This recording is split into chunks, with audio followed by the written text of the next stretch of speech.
প্রিয় ভাইরা আমার, আল্লাহ তাআলা বলতেছেন وَأَقِيمُوا الصَّلَاةَ وَآتُوا الزَّكَاةَ وَارْكَعُوا مَعَ الرَّاكِعِينَ। করছে আমার আল্লাহ বলেন আকিমুস সালাতা, নামাজ প্রতিষ্ঠা করো। প্রতিষ্ঠা করার জন্য বলেছেন, ওয়াআতুজ যাকাত, যাকাত আদায়ের জন্য বলেছেন, ওয়ারকাউ, এবং যারা রুকু করে রুকুকারীদের সাথে রুকু করার জন্য তিনি বলেছেন, যারা রুকু করা মানে যারা নামাজি তাদের সাথে নামাজ আদায়ের জন্য বলেছেন। সুবহানাল্লাহ। এই বিষয়ের উপরে আমরা কথা শুনবো, প্রয়োজন আছে না নাই? আমার হাবিব আল্লাহ তাআলার প্রিয় নবী তিনি বলেছেন যে ইসলামটাকে 5টা খুঁটির উপরে দাঁড় করিয়ে দেওয়া হয়েছে। এর ভিত্তিতেই প্রথম ভিত্তিটা হচ্ছে ঈমান। ঈমান না থাকলে কোনো কথার প্রয়োজন আছে? ঈমান থাকলে সব কথার প্রয়োজন, না থাকলে কোনো প্রয়োজনীয়তা নেই।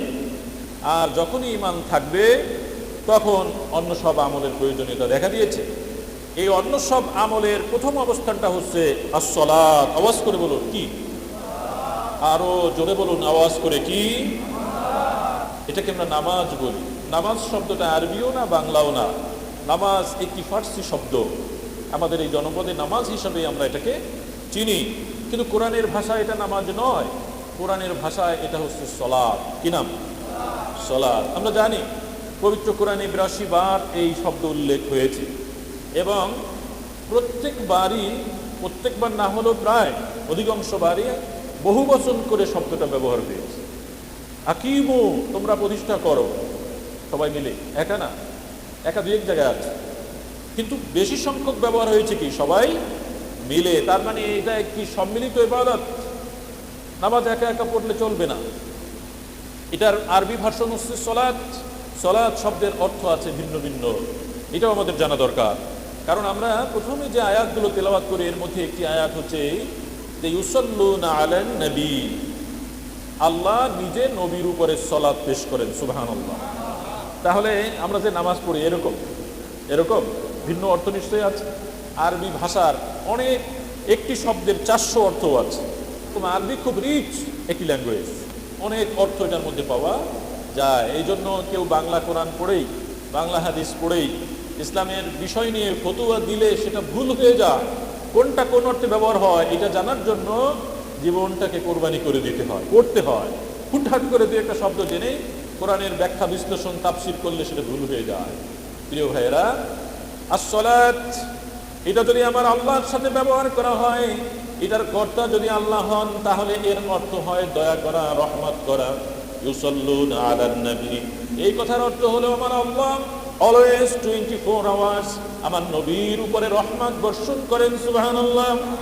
এই জন্যই তিনি ওয়ামা আরসালনাকা ইল্লা রাহমাতাল লিল আলামিন, কারণ কি আমার আল্লাহ অনবরত ঝর্ণার মতো, বৃষ্টির মতো রহমত বর্ষণ করেন কার উপরে? আমাদের নবীজির উপরে। সুন্দর না এটা? আমার পক্ষে আপনার পক্ষে রহমত বর্ষণ করা সম্ভব? আমরা তো দয়ার, মায়ার, রহমতের ভিখারি, ভিক্ষুক, সাহেল। আমরা আবার কাকে কি দেব? এটা দেওয়ার মালিক কে? আল্লাহ। ইন্নাল্লাহা ওয়া মালাইকাতাহু, এবার ফেরেশতাদের পক্ষেও এই শব্দটার ব্যবহার আছে। যদি এই শব্দটা ফেরেশতার পক্ষে ব্যবহার হয়, ফেরেশতারা ব্যবহার করেন, তাহলে এর অর্থ হয় ইস্তিগফার, ক্ষমা প্রার্থনা করা, রহমত প্রার্থনা করা। ফেরেশতাদের নিজেদের কিছু প্রয়োজন নেই, আছে? তেলের দাম বাড়ানোর প্রয়োজন আছে ফেরেশতাদের? খাওয়া লাগে, বিবাহ করা লাগে, গাড়ি, কিছুই লাগে না। তো এরা সম্পদ দিয়ে করবে কি? এই কারণে নিজেদের জন্য কিছু বলে না। তাদেরকে ওইরকম প্রয়োজন লেস করে বানানো হয়েছে, কোনো চাহিদা তাদের নাই, তাদের স্পর্শ করে না। এই জন্য তাদের যা কাজ তা অন্যদের জন্য করে। এই জন্য ফেরেশতাদের পক্ষে যখন সালাত ব্যবহার হয় তখন সেটার অর্থ হয় ক্ষমা প্রার্থনা করেন। কাদের জন্য? আমাদের জন্য, মানুষের জন্য। কিন্তু তারা সারাক্ষণ ক্ষমা প্রার্থনা করতে থাকে। যখন এখন আমরা নামাজ আসছি না, হাদিস শরীফে আসছি, ফেরেশতারা বলে কুমু, তোমরা নামাজ কায়েম করো। তারা সারাক্ষণ আল্লাহর দরবারে দোয়া করে, নিরানাকুম, তা তোমাদের নূরের জন্য, সবের জন্য, জ্যোতির জন্য ফেরেশতারা দোয়া সারাক্ষণ করতেছেন। আমাদের চারপাশে ফেরেশতারা ঘিসে আছে, বেষ্টন করে আছে রহমত। তারা আমাদের জন্য ক্ষমা ভিক্ষা প্রার্থনা করেন। এই কারণে ফেরেশতারা দিয়ে যখন সালাত আদায় কথা বলবেন তখন তারা হচ্ছে ক্ষমা প্রার্থনা, রহমত প্রার্থনা করবেন। আর মানুষের জন্য যখন সালাত, এটা হলো আসল অর্থ আমাদের জন্য, তখন আমরা প্রার্থনা এবং ক্ষমা চাই কার কাছে? কার কাছে? হাইয়া আলাস সালাহ, মুয়াজ্জিন সুন্দর করে বলে না, হাইয়া আলাস সালাহ, এসো নামাজের দিকে, এসো প্রার্থনার দিকে, এসো কল্যাণের দিকে। কি চমৎকার কথা! হাইয়া আলাল ফালাহ, ভালো কাজের দিকে আসো, কল্যাণের দিকে আসো। এর থেকে ভালো কথা আর হয় না। আমার আল্লাহ বলছেন, এটাই চমৎকার কথা। তো যাই হোক, আমরা সলাতের অর্থ জানলাম। আমরা যখন সলাতের অর্থ ব্যবহার করি তখন এটা নামাজ, এটা প্রার্থনা, এটা রহমত চাওয়া, এটা ক্ষমা চাওয়া, আল্লাহর নৈকট্য চাওয়া, সবকিছু চাওয়ার মধ্যে থাকতে হবে। কারণ আমরা কি? আমরা ফকির। আমরা কি রাগ হয়ে গেছেন ফকির বলাতে? আমার আল্লাহ আপনাকে আমাকে ফকির বলে দিয়েছে। তাহলে আমেরিকার প্রেসিডেন্ট তো আর ফকির না, কি বলেন? আল্লাহ বলছেন, আল্লাহু গনিয়ুন ওয়া আনতুমুল ফুকারা, আল্লাহ হচ্ছেন গনি, অমুখাপেক্ষী, কারো কাছে তার কিছু চাওয়া লাগে না, আর তোমরা সবাই মিলে হচ্ছে ফকির। ফকিরের কাজ হচ্ছে ফিকির করা, চাওয়া। তাহলে জো বাইডেন এর মধ্যে আছে না নাই? আমাদের দেশের মহামান্য রাষ্ট্রপতি আছে না নাই? সবাই আছে। এই জন্য ব্যাংকে আর বাদশাহ শাহজাহান আছে না? বাদশাহ সম্রাট শাহজাহান বললে চিনবেন ভালো। তার কাছে একবার এক ভিক্ষুক চলে গেছে চাইবে করে। তো ভিক্ষুক খুব স্ট্যান্ডার্ড, স্ট্যান্ডার্ড মানে খুব ডিজিটাল ব্যাগ নিয়ে ভিক্ষা করে না, এরকম স্ট্যান্ডার্ড না, একটু আল্লাহওয়ালা ভিক্ষুক। তো গেছে, গিয়ে দেখে সম্রাট শাহজাহান হাত উঠে কি যেন চায়। তো হাত উঠে চায় কার কাছে? আল্লাহর কাছে। তো ভিক্ষুক 180 ডিগ্রি ঘুরে ফিরে যাচ্ছে। এর মধ্যে সম্রাটের মোনাজাতও শেষ হয়েছে। সম্রাট ডাক দিলেন, এখানে আসো, এদার আসো। কি ব্যাপার, তুমি আসলে কিছু না বলে চলে গেলে, বলো কি চাও, কি বলো তুমি? এবার ভিক্ষুক জবাব দিল, সম্রাট, আমি এসেছিলাম আমার কিছু প্রয়োজনের কথা আপনাকে বলবো, কিন্তু আমি এসে দেখলাম আপনি এক বড় ভিক্ষুক, হাত দুটো উঠাইয়া কি যেন কার কাছে চান। আমি ভাবলাম যে ভিক্ষুক অন্যের কাছে চাই, তার কাছে আমার কি চাওয়ার আছে? আমি চিন্তা করলাম সম্রাট যার কাছে চাই, আমি ভিক্ষুকও তার কাছে চাই, তিনি নিশ্চয়ই আমার আকাঙ্ক্ষা পূরণ করবেন। সুবহানাল্লাহ, আল্লাহু আকবার। লার্নিং আছে না নাই? আছে না নাই? তবে চাইবো কার কাছে? ওয়াইদা সাআলতা, আমার নবী বলছেন, ওয়াইদা সাআলতা, যদি কিছু চাও ফাসআলিল্লাহ, আল্লাহর কাছে চাও, মানুষের কাছে নয়। কারণ মানুষ হচ্ছে ফকির। মানুষ কি? সুন্দর না লার্নিং? এটা এটা বুঝতে হবে। আমার মূল অ্যাটেনশন এটা আল্লাহর দিকে থাকতে হবে। একজন ডাক্তার এই সপ্তাহে আমি তার সাথে কথা বললাম, খুব ভালো। উনি বলছেন যে উনি একজন ভালো সার্জন, অপারেশন করে খুব। বললেন যে আসলে সর্বশেষ কথা আল্লাহর কুদরত। আমি বললাম সর্বশেষ কথা আল্লাহর কুদরত। উনি বললেন না, সর্বশুরু কথাও আল্লাহর কুদরত। সুবহানাল্লাহ বলেন। দেখেন তার অ্যানালাইজ কেমন। বললেন যে আমাদের হাতে কিছু না, যা করি তা করি, কিন্তু এই মূল কাজটা বাস্তবায়ন করেন আল্লাহ। আমার থেকে ডাক্তারের কথাটা আপনাদের কাছে বেশি গ্রহণযোগ্য হবে। এই তো 2-3 দিন আগে তার সাথে আমার কথা হলো, উনি এইভাবে একটা ফাইন্ডিংস আমাকে দিলেন যে এইরকম, আল্লাহ না চাইলে আমাদের এসব যন্ত্রপাতি দিয়ে কিচ্ছু হয় না, কিছুই হবে না। কারণ আমরা অজ্ঞান করে চিকিৎসা করি, অপারেশন করি, এটার জ্ঞান ফিরবে আমরা বলতে পারবো না, ওটা আল্লাহই বলতে পারে। সুতরাং শুরু এবং শেষ কার কথা? হুয়াল আউয়ালু ওয়াল আখিরু ওয়াল যাহিরু ওয়াল বাতিন, তিনি শুরু, তিনি শেষ, তিনি গোপন, তিনি প্রকাশ্যে। এই সত্তার কি নাম?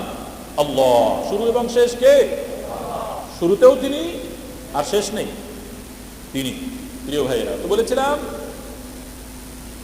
যে আমরা যখন চাইবো তখন কার কাছে? কার কাছে চাইবো? আল্লাহর কাছে চাইবো।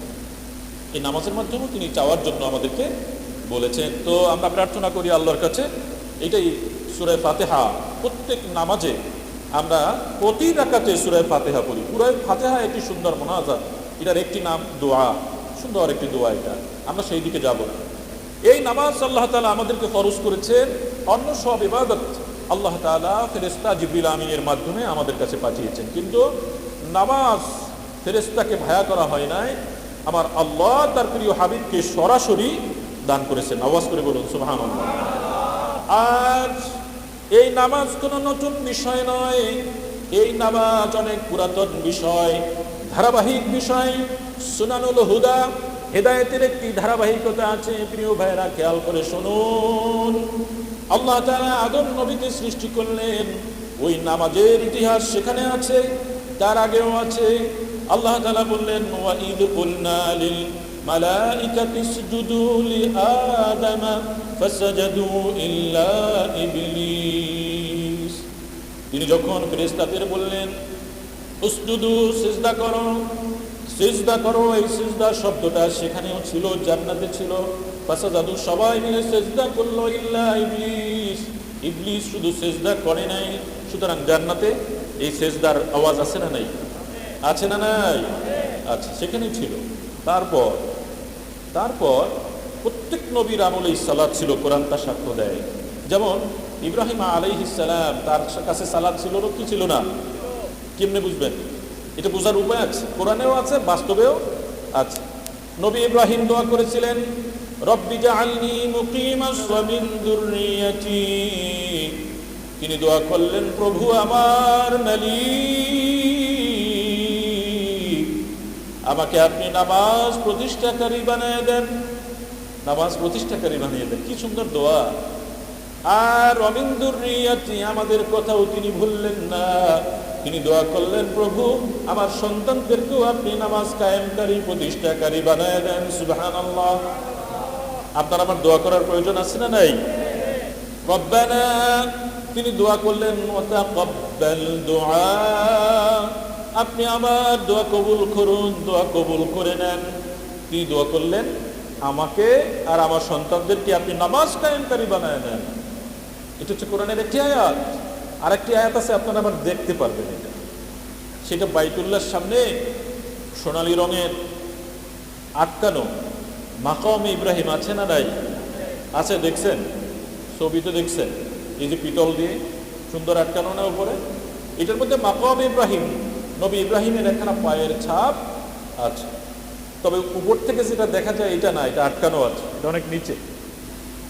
আল্লাহ তাআলা কোরআনে বলছেন, ওয়াত্তাখাযু মিন মাকামি ইব্রাহিম মুসাল্লা, ইব্রাহিমের কদম যেখানে আছে এটাকে তোমরা নামাজের জায়গা বানিয়ে নাও। সুবহানাল্লাহ। দেখছেন, নামাজের জায়গা বানিয়ে নাও। ওয়াহিদনা ইলা ইব্রাহিম ওয়া ইসমাঈল আন তাহিরা বাইতিয়া লিত-তাইফিন ওয়াল আকিফিন ওয়ার রুকআইস সুজুদ। আমার আল্লাহ বললেন, আমি অঙ্গীকার গ্রহণ করলাম নবী ইব্রাহিম এবং ইসমাইলের কাছ থেকে, আনতাহিরা, তারা যেন পবিত্র করে ঝাড়ু দেওয়ার কাজটা করে। কোথায়? মসজিদে হারামের ঝাড়ুদার, পরিষ্কার করা, পবিত্র রাখার কাজটা যেন সে এবং তার সন্তান করে। তাদের জন্য যারা তওয়াফ করবে, বাইতুল্লাহর তওয়াফ করবে, জায়গা পরিষ্কার করবে কে? নবী এবং নবী, ঠিক না?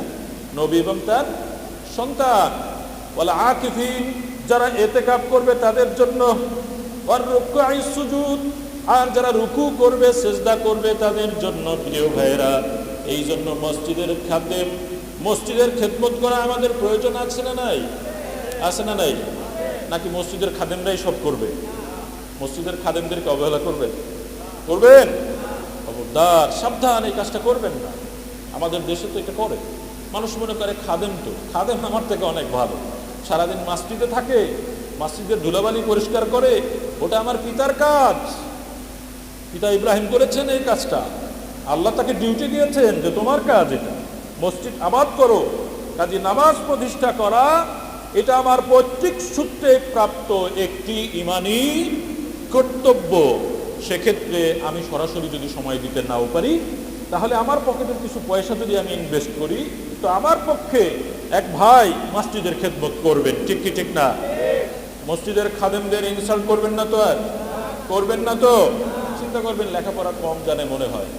লেখাপড়া কম জানা আর বেশি জানা আল্লাহর কাছে কোনো ভ্যালু নাই। চরিত্রকার ভালো, কে ভালো মুমিন, এইটাই হচ্ছে আল্লাহর কাছে পরিচয়।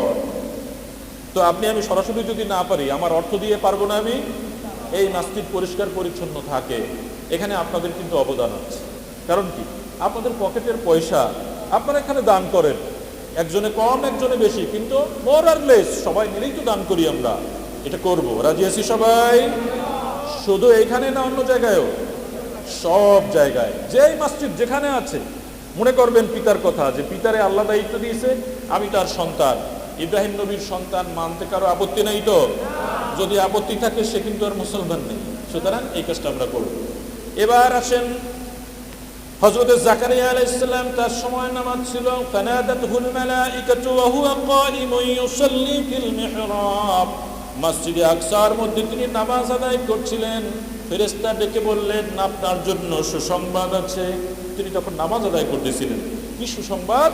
ইয়াহইয়া আলাইহিস সালাম তার সন্তানের সুসংবাদ দিয়ে দিলেন। সুবহানাল্লাহ। এবার মারিয়াম আলাইহিস সালাম, ইয়া মারিয়াম কুনুতি লিরাব্বিকি ওয়াসজুদি ওয়ারকাই মা'আর রাকিঈন। মারিয়াম, তুমি তোমার প্রভুর উদ্দেশ্যে রুকু করো, সিজদা করো, বিনয়ী হও। সুবহানাল্লাহ। বিনয়ী হওয়ার প্রয়োজন আছে?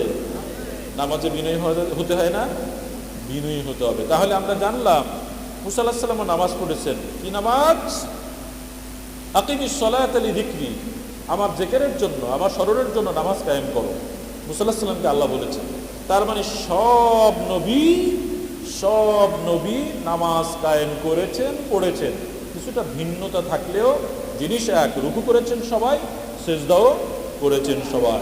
আমাদের নবীর উপরেও নামাজ ফরজ, আমরা নামাজ আদায় করতেছি।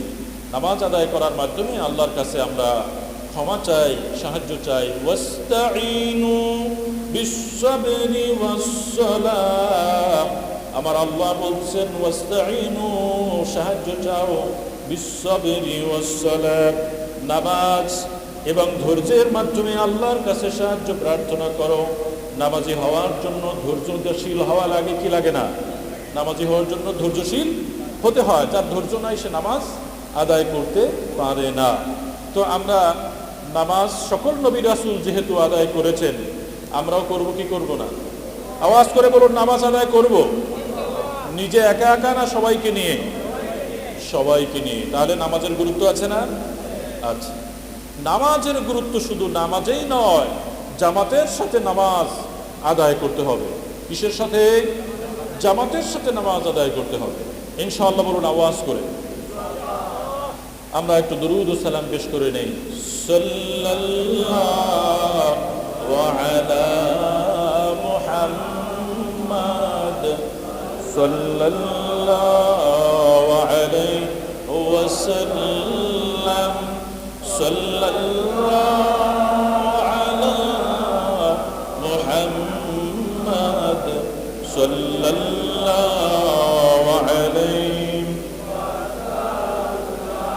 فمحمدنا هو سيدنا فليعز لنا لإجابته، صلى الله على محمد صلى الله عليه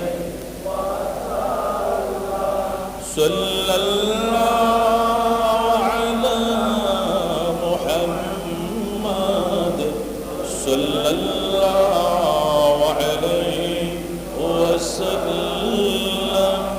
প্রিয় ভাইরা, নামাজ আদায় করব ঘরে না মসজিদে? আওয়াজ করে বলুন, নামাজ আদায় করব কোথায়? মসজিদে। মসজিদে না গেলে নামাজ কায়েম করা যায় না। একা একা নামাজ কায়েম হয় না। নামাজ কায়েম করতে গেলে জামাতবদ্ধতার প্রয়োজনীয়তা আছে। তো আপনি জামাতে নামাজ আদায় করার জন্য প্রিয় নবী কি বলেছেন? জামাতে নামাজ আদায় করার জন্য দেখেন, প্রিয় নবীর কাছে একজন অন্ধ সাহাবী আসলেন। তিনি এসে বললেন, ইয়া রাসূলুল্লাহ, ইয়া হাবিবাল্লাহ, আমি অন্ধ মানুষ, চোখে দেখি না, বাসায় আমার এমন কেউ নেই যে আমাকে হাত ধরে মসজিদে নিয়ে আসবে, আমি আসতে পারি না, আমাকে কি একটু রুখসুত দেওয়া যায় কিনা? আমি বাসায় নামাজ আদায় করব, দয়া করে আপনি আমাকে একটু রুখসুত দান করেন। প্রিয় নবী বললেন, তাকে রুখসুত দিয়ে বললেন, যাও তুমি নামাজ আদায় করবো, নামাজ বাসায় পড়ে নিবে, একটু দূরে সাহাবী যখন গেলেন তিনি আবার তাকে ডাকলেন, বললেন এখানে আসো। হাল তাসমাউ নিদাউ বিসসালাম, মসজিদে যে নামাজের আজান হয়, হে সাহাবী, হন্দ সাহাবী, তুমি সেই আজানের আওয়াজ শুনতে পাও কিনা? সাহাবী বললেন অবশ্যই আমি আওয়াজ শুনতে পাই।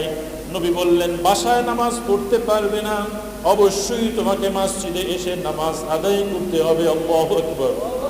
একজন অন্ধ সাহাবীকেও রুখসত দেয়া হয় নাই, বলছেন নামাজ এখানে এসে পড়বে।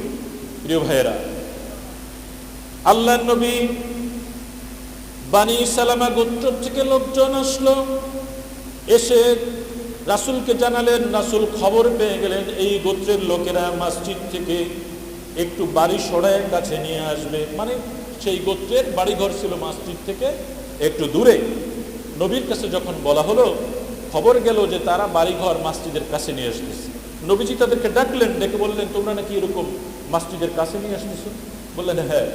তিনি বললেন না, আমার বাড়ি যেখানে আছে, তোমার ঘর যেখানে আছে সেখানেই রাখো, কারণ প্রত্যেকটা কদম লিপিবদ্ধ হয়।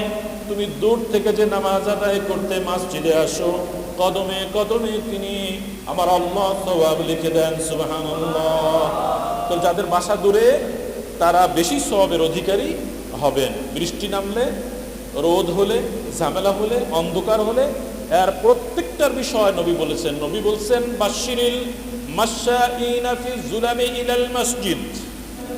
নবী বলেন সেই সব লোকদেরকে তুমি সুসংবাদ দাও যারা অন্ধকারের মধ্যে নামাজ আদায় করতে মসজিদে যায়। বিন্নুরি তাম্মি ইয়াউমাল কিয়ামা, কিয়ামতের দিন তারা পরিপূর্ণ আলোর মধ্যে থাকতে পারবে, আলোর স্থান পেয়ে যাবে। এখন তো শহরে বাতি আছে, গ্রামের মসজিদগুলো বাসার থেকে যেতে অন্ধকার আছে না? সকালবেলা ফজরের আগে অন্ধকার আছে না? এশার আগে অন্ধকার আছে না?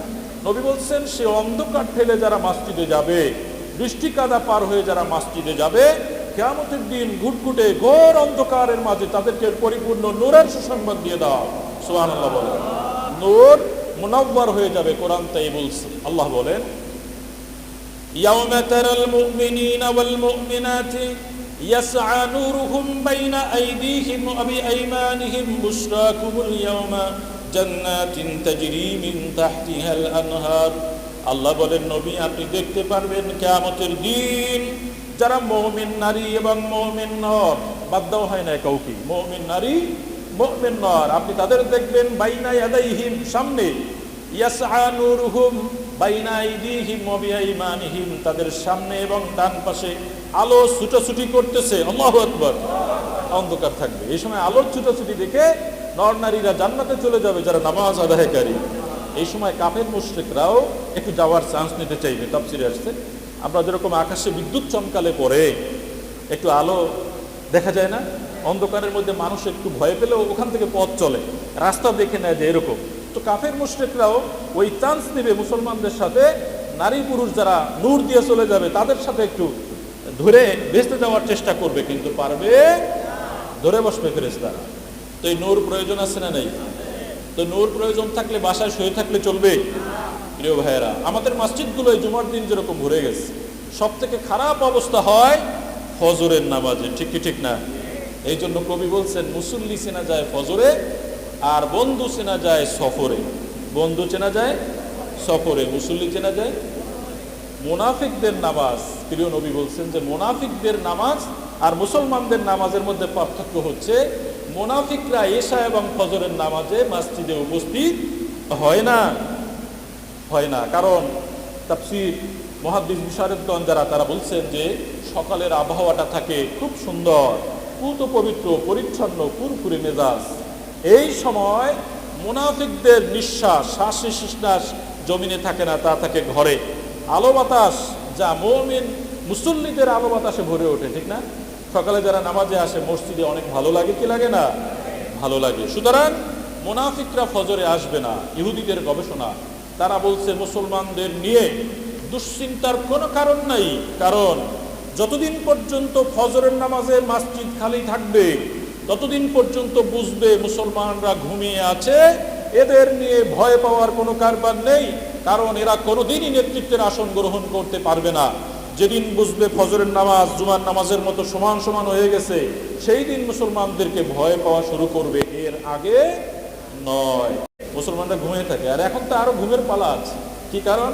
আমাদের সারা রাত আমরা ফেসবুক চালাতে থাকি, রিমোট টিপাটিপি করতে থাকি, চ্যানেল ঘুরিয়ে ঘুরিয়ে সংবাদ দেখতে থাকি, সয়াবিন তেলের হিসাব মেলাতে থাকি, কত নিউজ, এক নিউজ ইউটিউবাররা কত কায়দায় যে পেশ করে, আর আমরাও বসে বসে সব দেখতে থাকি। একটা টিভি চ্যানেল যদি একবার ঘুরিয়ে আসতে হয় 100-150 চ্যানেল ঘুরতে 5 সেকেন্ড করে সময় লাগলেও মোটামুটি ঘন্টা দেড়ে সময় লেগে যায়। তারপরে ফেসবুক তো এমন বুক, এর কোনো শেষ পৃষ্ঠা নেই। এটা টানতে টানতে ঘুমিয়ে পড়বেন, হাতের ব্লাড শেষ হয়ে যাবে, হাতের চামড়া ক্ষয় হয়ে যাবে, কিন্তু শেষ পৃষ্ঠার সন্ধান পাওয়া যাবে না। এক আনলিমিটেড বই, আনলিমিটেড বুক ইজ ফেসবুক। সুতরাং আমাদেরকে খেয়ে দিবে। ফজরের নামাজ তো দূরের কথা, অফিস টাইমে আমাদের চলে যায় ঘুমোতে ঘুমোতে। প্রিয় ভাইয়েরা, এখন বাসে উঠলে দেখবেন, পাবলিক বাসে যারা চলেন দেখবেন যে মানুষ ঝিমায়, বাসে উঠে সকালবেলা ঝিমায়। কারণ কি? রাত্রে ডিউটি দিয়েছে, অনলাইন ডিউটি, ডিজিটাল ডিউটি। ওই কারণে তার নামাজও গেছে, স্বাস্থ্য চলে গেছে। ঠিক কি ঠিক না? সাবধান হতে হবে। তাহাজ্জুদ তো নাই, ওটা চলে গেছে। আর আগে সাহাবায়ে কেরাম, আউলিয়ায়ে কেরাম রাত ভর লম্বা তেলাওয়াত দিয়ে নামাজ আদায় করেছেন। আমরা অনেক সময় ইমামতি করতে গেলে ভয় পাই, নামাজের পরে কর্তৃপক্ষ না ধরে বসেন, কি ব্যাপার নামাজ এত লম্বা হলো কেন? এরকম ঘটনা আছে না নাই? আমরাও তো পাই মাঝে মধ্যে। নামাজ একটু লম্বা হয়ে গেলে ফতুয়ার আর শেষ নাই, কি যে অবস্থা। হযরত হুযায়ফা রাদিয়াল্লাহু তাআলা আনহু, সাহাবীর নাম শুনেছেন?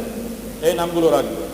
হযরত হুযায়ফা লম্বা একটা হাদিস, তিনি বললেন, একদা রাসূলের পিছনে নামাজ আদায় করার জন্য দাঁড়িয়ে গেলাম। রাসূল নামাজ শুরু করলেন। রাসূলের লিসান থেকে অন্য কারো মুখে কোরআন তেলাওয়াত এত সুন্দর শোনা যায়? এত সুন্দর শোনা যেত? রাসূল নামাজ শুরু করে দিলেন। তিনি সূরাতুল বাকারা দিয়ে তেলাওয়াত শুরু করলেন। অনেকক্ষণ হয়েছে, রাসূল রুকুতেও যান না, সিজদায়ও যান না। হযরত হুযায়ফা বলছেন, আমার মনে হলো যে রাসূল 100 আয়াত তেলাওয়াত করে মনে হয় রুকুতে যাবেন, কিন্তু গেলেন না। তেলাওয়াত করতেই থাকলেন। তেলাওয়াত করতে করতে সূরা বাকারার 286টা আয়াত তিনি শেষ করে ফেললেন। সুবহানাল্লাহ। ভাবলাম এইবার মনে হয় ও রুকুতে যাবেন, কিন্তু গেলেন না। রাসূল সূরা নিসা শুরু করে দিলেন। এখান থেকে পড়তে পড়তে ভাবলাম এই মনে হয় শেষ করবেন, ও সূরা নিসাও শেষ হয়ে গেল, রাসূল রুকুতে গেলেন না। ভাবলাম এবার মনে হয় যাবে, কিন্তু না। এবার রাসূল সূরাতুল ইমরান শুরু করে দিলেন। এই বাকারা, ইমরান, নিসা এইগুলো শেষ করতে করতে প্রায় 6 পারার মধ্যে চলে যেতে হয়, এতগুলো। তার মানে বিশাল তেলাওয়াত। তো সাহাবায়ে কেরাম একটা একটা করে এরকম করলেন। অতঃপর তিনি রুকুতে গেলেন।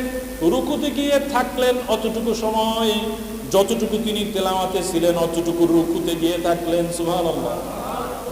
পারবেন? চিন্তা করতেই তো শরীর কেঁপে ওঠে যে কাইফা ইউমকিনু হাদা, এটা কি করে সম্ভব? How is it possible? এটা কি করে সম্ভব?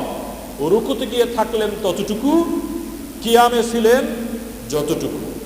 এবার নবী সিজদায় গেলেন, করিবাম মিন কিয়ামিহি। সাহাবী বলতেছেন, প্রায় যতটুকু তিনি কিয়াম করেছিলেন অতটুকু পরিমাণ তিনি সিজদায়ও থাকলেন। আর এই যে নামাজটুকুতে তিনি তেলাওয়াত করেছেন, যেখানে আযাবের আয়াত এসেছে, নবীজি আল্লাহর কাছে আযাব থেকে মাপ চেয়েছেন। যেখানে অন্য সব তাসবির আয়াত এসেছে, নবীজি তাসবিহ পাঠ করেছেন, সুবহানাল্লাহ, এরকম আয়াত তিনি তেলাওয়াত করেছেন, তাসবিহও পাঠ করেছেন। এত লম্বা করে তিনি নামাজ আদায় করেছেন। আম্মা জান আয়েশা সিদ্দিকা রাদিয়াল্লাহু তাআলা আনহা তিনি বলেছেন যে আমার পাশেই তিনি নামাজ দাঁড়াতেন। নামাজ পড়তে পড়তে আমাদের নবীর পা এরকম, পা মোবারক ফুলে মোটা হয়ে যেত। তখন তাকে জিজ্ঞেস করা হলো যে আপনার তো সব গুনাহ মাফ করে দেওয়া হয়েছে। আল্লাহু আকবার। নবীজির সব গুনাহ মাফ কি মাফ না? লিয়াগফিরা লাকাল্লাহু মা তাকদ্দামা মিন যামবিকা ওয়া মা তাআখার ওয়া ইউতিম্মা নি'মাতাহু আলাইকা ওয়া ইয়াহদিয়াকা সিরাতাম মুস্তাকিমা। প্রিয় ভাইয়েরা, এই নিয়ামতটুকু অন্য কোন নবীকে দেওয়া হয় নাই। আবার নবীকে দেওয়া হয়েছে যে আগের এবং পরের সব গুনাহ মাফ করে দেওয়া হয়েছে। জিজ্ঞেস করলেন, আপনি তারপরে এত নামাজ আদায় করেন কি জন্যে? তখন তিনি বললেন, আকুনা আবদান শাকুরা, আমি কি আল্লাহ তাআলার কৃতজ্ঞ বান্দা হব না? আমি কি কৃতজ্ঞ হব না? এখানে একটা লার্নিং আছে যে কেউ যদি আপনাকে সহযোগিতা করে, হেল্প করে, তাহলে তার উপরে কৃতজ্ঞ হতে হয়। আল্লাহ তাআলা মাফ করে দিয়েছেন, এই জন্য কৃতজ্ঞতার জন্য তিনি এমন নামাজ আদায় করেন যে পা ফুলে যায়। অত লম্বা নামাজ তিনি আদায় করেছিলেন। প্রিয় ভাইয়েরা, বিরাট ব্যাপার। কাজে নামাজ জামাতে, নামাজ একাকী নয়, সবাইকে মিলে নামাজ আদায় করতে হবে আমাদের। আমরা পারবো না ইনশাআল্লাহ? এই হলো, সওয়াবের তো কোনো শেষ নেই, সওয়াবের তো কোনোই শেষ নেই, সেটা আমরা জানি। কিন্তু দুনিয়ায় আমাদের কিছু ফায়দা আছে। আমি সবসময় দুনিয়ার ফায়দাও কিছু আলোচনার সাথে অ্যাড করে দিই। আমরা আরবি সাহিত্যের মধ্যে একটা গল্পে পড়েছি, আস-সালাত ছিল সেই গল্পটার নাম। সেখানে লিখছেন কবি, সাহিত্যিক, লেখক, তিনি লিখছেন, যদি নামাজ শ্রেষ্ঠ ইবাদত না হতো তাহলে নামাজ শ্রেষ্ঠ ব্যায়াম হয়ে যেত। কি হতো? শরীর চর্চা। আপনি দেখেন, একদম মাথার থেকে শুরু করে নিয়ে পায়ের নখ পর্যন্ত এমন কোনো অঙ্গ প্রত্যঙ্গ নেই নামাজ উপলক্ষে যার মুভমেন্ট হয় না। খেয়াল করে দেখেন। বলে যে চুল হয়, আমি আপনাকে বুঝাই দিচ্ছি। দুনিয়ার ফায়দা না পেলে তো আমরা আবার নগদ, মানুষ বলে নগদ নারায়ণে বিশ্বাসী। আস্তাগফিরুল্লাহ, নারায়ণ শব্দটা আমি উল্লেখ করেছি বাগধারার অর্থে। এখানে নারায়ণ উল্লেখ করা আমার উদ্দেশ্য নয়। মানুষ হিসাবে আমরা নগদে বিশ্বাসী, বাকির খাতায় শূন্য থাক, পরেরটা পরে। কিন্তু আগে নগদ নামটাও আমরা দেখি কিছু পাই কিনা। হযরত ওসমান রাদিয়াল্লাহু তাআলা আনহু থেকে বর্ণিত একখানা হাদিস, তিনি বলছেন, মান তাওয়াজ্জা ওযুআন হাসান, যে ব্যক্তি ওযু করে সুন্দর করে, ওযু করার সময় কাকের পানি ছিটানো, কাকের পানি, কাকের গোসল দেখছেন, কাকের গোসল কিন্তু ছিটাই ছিটাই করে, আর শরীরে পড়ে না বাহিরে পড়ে এটা সে খেয়াল করে না। এই জন্য এরকম ওযু না। এবার ওযু করতে আপনাকে বসতে হবে। বর্তমান সময়ে মানুষ সুস্থ থাকার জন্য মেডিটেশন করে। মেডিটেশনের নাম শুনেছেন? মেডিটেশন করে। এটা হলো এক ধরনের মানুষকে দিন থেকে সরানোর আর একটা শয়তানি। আপনারা অনেকে বুঝেন না, তাই ওই কাজে যোগ দিয়েছেন। মুসলমানের মেডিটেশনের প্রয়োজন নেই। এটার নাম দিয়েছে life of science, living science. মানুষের বসবাসের জন্য একটা বিজ্ঞান তৈরি করেছে তারা। এটাকে মুসলমান সহ সারা বিশ্বের মানুষদেরকে সুস্থ রাখার জন্য একটা অদ্ভুত প্রক্রিয়া বের করেছে। এটাকে কোয়ান্টাম মেথড বলা হয়। এই কোয়ান্টাম মেথড মুসলমানদের কোনো প্রয়োজন নেই। এটার কাজটা কি? তারা সকাল সন্ধ্যায় চুপ করে একটু বসে থাকবে, বসে একটা ঝিম দিবে, জিম দিয়ে একটা কিছু ভাববে। এখানে অনেক কথা আছে, আমরা সেই দিকটায় যাব না। আমাদের কথা হচ্ছে আমরা ওযু করব। এই ওযু করার সময় ওযুআন হাসান ফাআহসানাল ওযুআ, উত্তম ওযু কিভাবে করবেন? ওযু করার আগে আপনাকে সায়েন্সের একটা ব্যাখ্যা নিতে হবে। ওই কোয়ান্টাম মেথড, এই থিসিস পড়ালেখা করতে গিয়ে আমি বুঝলাম যে মানুষের শরীরের মধ্যে একটা বায়ো ইলেকট্রিসিটি আছে। বায়ো ইলেকট্রিসিটি, এটার ফ্রিকোয়েন্সিটা মাথায় থাকে। ফ্রিকোয়েন্সিটা মাথায় থাকে। মানুষের শরীরে যে বায়ো ইলেকট্রিসিটি আছে, 20 ওয়াটের একটি বাল্ব তা দিয়ে জ্বালানো সম্ভব। অলওয়েজ 20 ওয়াটের একটি বাল্ব আপনার আমার যদি ঘরে কানেকশন দিয়ে দেওয়া হয়, জ্বলবে। এতটুকু পরিমাণ বিদ্যুৎ আছে। এইটা মাথায় কখনো কখনো নিচে নেমে আসে। যদি এই 4 ওয়াটের নিচে নেমে যায় তাহলে মানুষ মারা যাবে। আর 20-25-এর উপরে উঠে গেলেও মানুষ হার্ট ফেল করে রক ছিঁড়ে মারা পড়বে, বাঁচতে পারবে না। তো 20 ওয়াটের নিচে নেমে 7 থেকে 13-14 পর্যন্ত মানুষ ঘুমের সময় এটা থাকে। এই ফ্রিকোয়েন্সিটা ফ্রি হয়, সুন্দর থাকে ঘুমের মধ্যে। কিন্তু মানুষ সারাদিন কাজ করে, টেনশন করার কারণে তার ফ্রিকোয়েন্সিটা খুব আপ ডাউন করে আপে উঠে যায়। তখন এটা ঠান্ডা করার জন্য সায়েন্টিফিক প্রসেস যেটা, সেইটাই হচ্ছে একটি ওযু। যখন মানুষ ওযু করে তখন সে স্থির হয়, হাতে পানি লাগায়। পানি লাগানোর পরে শরীরের যেই সব অঙ্গের মধ্যে ধুলোবালি ময়লা লাগে সেইগুলো সে ধৌত করে। এমনকি চুল পর্যন্ত, কানের পিছন পর্যন্ত, ঘাড় পর্যন্ত। এই যে হাত ঘাড় মাসে করি, এগুলো সায়েন্টিফিক। কারণ হচ্ছে ঘাড় ময়লা পড়ে থাকে, ঘাড়ের এই যে রগগুলো গরম হয়ে যায়, যখন একটু ঠান্ডা পানি লাগে তখন এটা খুবই কমফোর্ট ফিল করে, সুন্দর লাগে। প্রথম কাজ, ওযুর মাধ্যমে আপনার ফ্রিকোয়েন্সি ডেভেলপ হয়। তারপরে আপনি যখন নামাজ আদায় করবেন, কোয়ান্টাম মেথড বলতেছে নামাজ আদায় করার জন্য আমরা তাকবীরে তাহরিমা যখন বাঁধি, তখন আমাদের অ্যাটেনশনটা আল্লাহমুখী হয়ে যায়। এবং আমাদের হাদিস মাসআলা যে রুকু যেখানে সিজদা দেয় সেখানে চোখ, কোয়ান্টাম মেথড এরকমই যে এক জায়গায় স্থির হয়ে তাকাতে হবে। এই কারণে আমাদের ফ্রিকোয়েন্সি ফ্রি হয়। আর শয়তানের ওয়াসওয়াসার সাথে মাথা যখন ঠান্ডা হয়, তখন চাবি কোথায় রেখেছি, টাকা কোথায় রেখেছি, চেক বই খুঁজে পাই না, আইডি কার্ড খুঁজে পাই না, সব নামাজের মধ্যে মনে ওঠে। ঠিক কি ঠিক না? নামাজের মধ্যে মনে ওঠে না, কারণ আপনার ব্রেন ফ্রি হয়ে যায়। এই কারণে এখানে অনেক ব্যাখ্যা আছে, আমরা সেই দিকে গেলাম না, শুধু এতটুকু বুঝালাম। আপনি যখন নামাজ পড়বেন তখন আপনার শরীরের সব অঙ্গ প্রত্যঙ্গগুলো এটা সায়েন্টিফিক ব্যাখ্যার সাথে মিলে যায়। কাজেই আপনি এই কাজটা করেন। আর কোরআনের একটি আয়াত আছে, ওয়াসজুদ ওয়াকতারিব, সেজদা করো, আল্লাহর নিকটবর্তী হয়ে যাও। মানুষ যখন সেজদা করে তখন মানুষের মেধা মাটির কাছে যায় কি যায় না? মানুষের মাথায় যে এই ফ্রিকোয়েন্সিটা, ব্লাড সার্কুলেশন খুব বেশি পরিমাণে বেড়ে যায়। মানুষ যখন সেজদা দেয় এটা খুব স্বাভাবিক হয়। এই জন্য আল্লাহ বলছেন সেজদা দাও, আল্লাহর নিকটবর্তী হও। মানুষ সেজদা দেওয়া ছাড়া তার কপালকে মাটির সাথে কোনো কারণে মিশায় না। তাহলে আমাদের দুনিয়ায় সুস্থ থাকার জন্য নামাজের প্রয়োজন আছে না নাই? আছে না নাই? আমরা নামাজ আদায় করবো তো ইনশাআল্লাহ। খালি আমরা না, আমার সন্তানদেরকেও একেবারে 7 বছর থেকে প্র্যাকটিস, 10 বছরে মৃদুমন্দ আহার প্রহার করে তাদেরকে আমরা নামাজি বানাবো। আমাদের পুত্রবধূদের নামাজি বানানোর প্রয়োজন আছে না নাই? এগুলো আমাদেরকে বলতে হবে ইনশাআল্লাহ। আপনারা বলবেন। এবং এখন তো আরো সুবিধা আছে, ইউটিউবের মাধ্যমে, ওয়াজের মাধ্যমে তাদেরকে নামাজের ওয়াজ নসিহতগুলো শোনানোর সুযোগ আছে। আমরা শোনাতে পারবো না ইনশাআল্লাহ? আজকে নিয়াত করে নেই যে আমরা নামাজ আদায় করব। মুসল্লি ইমাম সাহেব যা পড়েন পড়ুক, আপনি বাসায় যখন নামাজ পড়বেন রাতে, তখন একটু লম্বা করে নামাজের মধ্যে তেলাওয়াত অনেক চমৎকার, বেশি সওয়াব হয়। আমরা ইনশাআল্লাহ এই কাজটুকু করব। নামাজের সায়েন্টিফিক ব্যাখ্যা যেগুলো আপনাদেরকে আমি বললাম, এছাড়া অসংখ্য গবেষণা আপনি ওযু এবং নামাজের মধ্যে পাবেন। Scientific indications in the Holy Quran, scientific indications in the Holy Sunnah, এই ধরনের অনেক বই মার্কেটে এখন পাবেন। আমাদের 21 বই মেলায় ইসলামী বই পুস্তক কম পাবেন, এজন্য মন খারাপ করবেন না। ভালো জিনিসের সাথে শয়তান লেগে থাকে, এটাই স্বাভাবিক।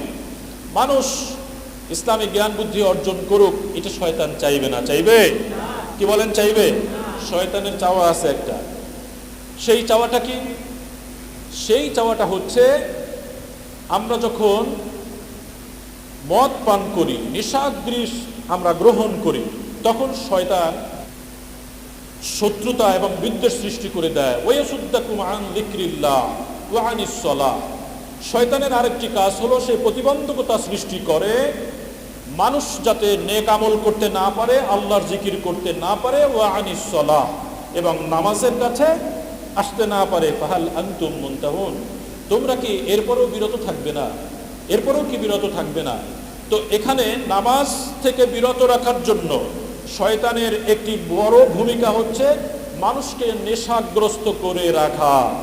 এই নেশা আপনাদের মনে হতে পারে শুধু মদ খেলেই মনে হয় নেশা হয়, বিষয়টি এমন নয়। মদ শুধু নয়, আল্লাহর নবী বলছেন কুল্লু মুসকিরিন হারাম, প্রত্যেক নেশার জাতীয় জিনিস হারাম। ওই নেশা মোবাইল দিয়ে হতে পারে, ওই নেশা ক্রিকেট খেলা দিয়ে হতে পারে, ওই নেশা দাবা খেলা দিয়ে হতে পারে, ওই নেশা মদ জুয়া এগুলো দিয়েও হতে পারে। আপনি যখন মদ খাবেন তখন আপনার মধ্যে নেশা সৃষ্টি হবে। তো বিশ্বের মধ্যে যেসব দেশের মানুষ বেশি নামাজি, সেই সব দেশে মদ নেশা কম। আমাদের দেশটাও এরকম আছে।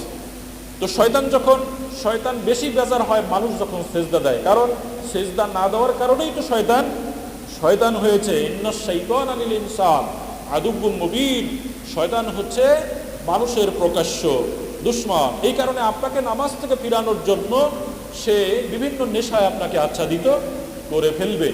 পৃথিবীতে প্রায় 700 কোটি মানুষ আছে, এর মধ্যে প্রতি 3 জনের মধ্যে একজন মানুষ নেশাগ্রস্ত আছে। সেই নেশা শুধু মোবাইলের নেশা নয়, মদ এর মধ্যে নেশাগ্রস্ত আছে। আমরা গবেষণা করে দেখতে পাচ্ছি, মানুষ যা গবেষণা করে, লক্ষ লক্ষ পেজ এই নেশার উপরে গবেষণা হয়েছে। ইন্নামাল খামরু ওয়াল মাইসির ওয়াল আনসাব ওয়াল আজলাম রিজসুম মিন আমালিশ শাইতান। এগুলো হচ্ছে সরাসরি শয়তানের কাজ, যেই কাজ আপনাকে নামাজ থেকে ফিরায় রাখবে। পৃথিবীতে প্রতি 3 জন মানুষের মধ্যে একজন হচ্ছে এরকম নেশাগ্রস্ত। প্রতি বছর প্রায় 28 লক্ষ মানুষ এই নেশার কারণে জীবন দিয়ে দেয়।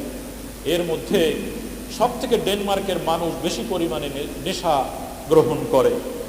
পুরুষজনের মধ্যে 97% মানুষ এই নেশায় আচ্ছাদিত হয়ে আছে।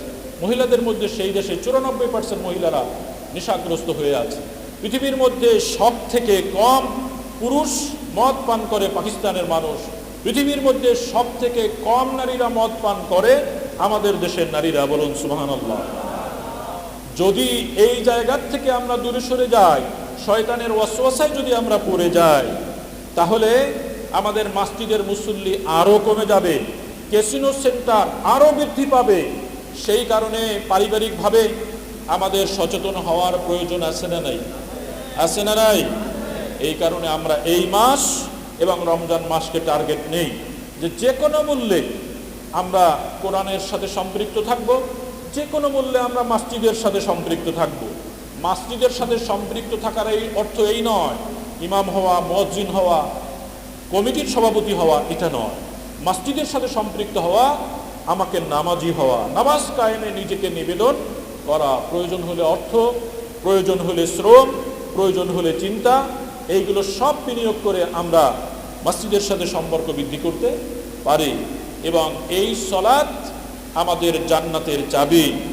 মিফতাহুল জান্নাতে আস-সালাহ, মিফতাহুল জান্নাতে আস-সালাহ। জান্নাতের চাবি আমরা অনেক রিকশার পিছনে বিভিন্ন জায়গায় লেখা দেখি, কিন্তু হাদিস শরীফে আসছে মিফতাহুস সালাতি মিফতাহুল জান্নাতি আস-সালাহ। জান্নাতের চাবি হচ্ছে এই নামাজ। এই নামাজের মাধ্যমে আমরা ওই মদ, ওই জুয়া, এগুলো সব ধ্বংস করে দিতে পারি। কারণ আমার আল্লাহ তাআলা নিজে এই ঘোষণাটা করেছেন, ইন্নাস সালাতা তানহা আনিল ফাহশাই ওয়াল মুনকার। নিশ্চয়ই নামাজ মানুষকে অশ্লীল এবং অশ্রাব্য, অসামাজিক এই সব কাজ থেকে ফিরিয়ে রাখে। সুতরাং এটা অসম্ভব নয় যে আমি নামাজ আদায় করব, আমাকে ফিরিয়ে রাখবে। আপনি বলবেন নামাজও পড়ি, তেলের দামও বাড়াই, মদও খাই, তো নামাজ ফিরালো কোথায়? আসলে ওই নামাজ হচ্ছে মুনাফিকের নামাজ। ফাওয়াইলুল লিল মুসাল্লিন। আবার আল্লাহ তো মুসল্লিদেরকে ওয়াইলুন, অভিশাপ বর্ষণ করেছেন। ওরা মুনাফিকদের নামাজ। ওয়াইদা কামু কামু কুসালা। মুনাফিকদের নামাজ যখন দাঁড়াবে তখন মাথায় চিন্তা আসবে, ইমাম সাহেব সূরা বড় করলো কেন? শরীর চুলকাবে, জামা টান দিবে, মোবাইল বন্ধ করবে, মোবাইলের রিংটোন অফ করবে, এই সব উল্টা সিধা কাম করায় ব্যস্ত থাকবে। এটা কার আলামত? মুনাফিকের আলামত। আর যখন জাহান্নামে চলে যাবে তখন তাকে মা সালাকাকুম ফি সাকার, যখন সাকারে প্রবেশ করবে তখন তাদেরকে জিজ্ঞেস করা হবে, কি ব্যাপার, তোমরা তো এলাকার মাতবর শ্রেণীর মানুষ ছিলে, এখানে আসলে কি করে? তখন তারা বলবে, মা লাম নাকু মিনাল মুসাল্লিন, আমরা তো মুসল্লি ছিলাম না, নামাজ আদায় করি নাই, এই কারণে আমাদেরকে এই জাহান্নামে পাঠিয়ে দেওয়া হয়েছে। আল্লাহ তাআলা আমাদের জাহান্নাম থেকে রক্ষা করুন, বলুন আমিন।